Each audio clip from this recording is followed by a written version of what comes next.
বৈষম্য বিরোধী ছাত্র আন্দোলনের আজকের কর্মসূচিকে কেন্দ্র করে আন্দোলনরত শিক্ষার্থীদের সঙ্গে পুলিশের থেমে থেমে ধাওয়া পাল্টা ধাওয়া সহ দফায় দফায় সংঘর্ষের ঘটনা ঘটেছে।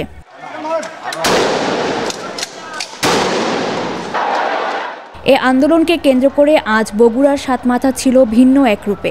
শহরের সবগুলো সড়ক দিয়ে মিছিল আসে এখানে। শিক্ষার্থীদের সাথে সাতমাথায় সাধারণ মানুষকেও জড়ো হতে দেখা যায়। এ সময় বিভিন্ন প্রতিবাদী স্লোগানে মুখর ছিল সাতমাথা।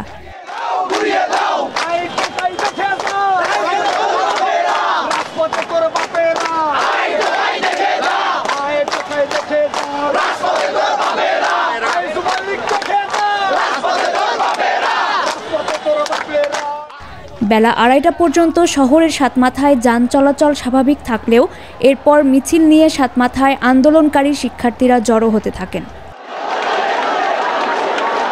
এদিকে বিকাল 4টার দিকে আন্দোলনরত শিক্ষার্থীদের একটি মিছিল জেলা স্কুল অতিক্রম করার সময় উত্তেজনা ছড়িয়ে পড়লে পুলিশ ধাওয়া দিলে মিছিল থেকে পুলিশকে লক্ষ্য করে ইট পাটকেল, বোতল ও জুতা ছোড়া হয়।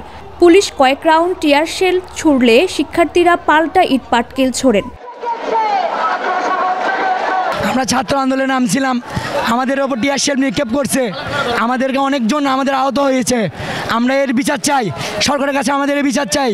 দেশ স্বাধীন হয়েছে কিন্তু পরিপূর্ণভাবে না, আমরা পরিপূর্ণ স্বাধীন চাই, আমাদের পরিপূর্ণ স্বাধীন দরকার। বগুড়া, ঢাকা, রাজশাহী সবখানে আমরা কেবল ইনশাল্লাহ জীবনের শেষ রক্তবিন্দু দেওয়া হলেও দেশটাকে 24 সালে আমরা স্বৈরাচার মুক্ত করবো ইনশাল্লাহ।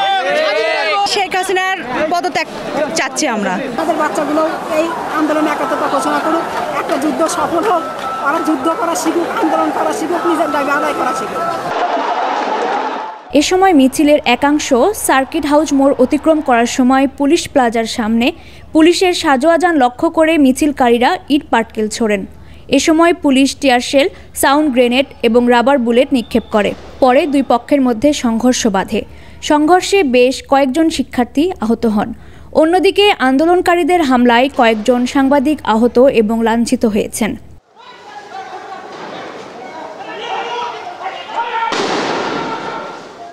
পুলিশের টিয়ারশেল থেকে রক্ষা পেতে সাতমাথার কয়েকটি স্পটে আগুন জ্বলিয়ে রাখে আন্দোলনকারীরা।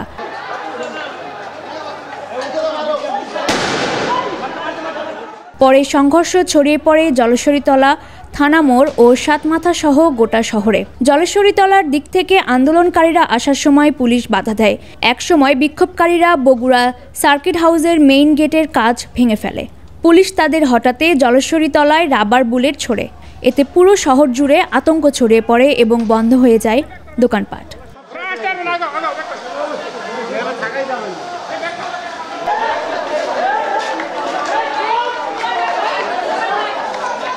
দৈনিক করতোয়া, বগুড়া।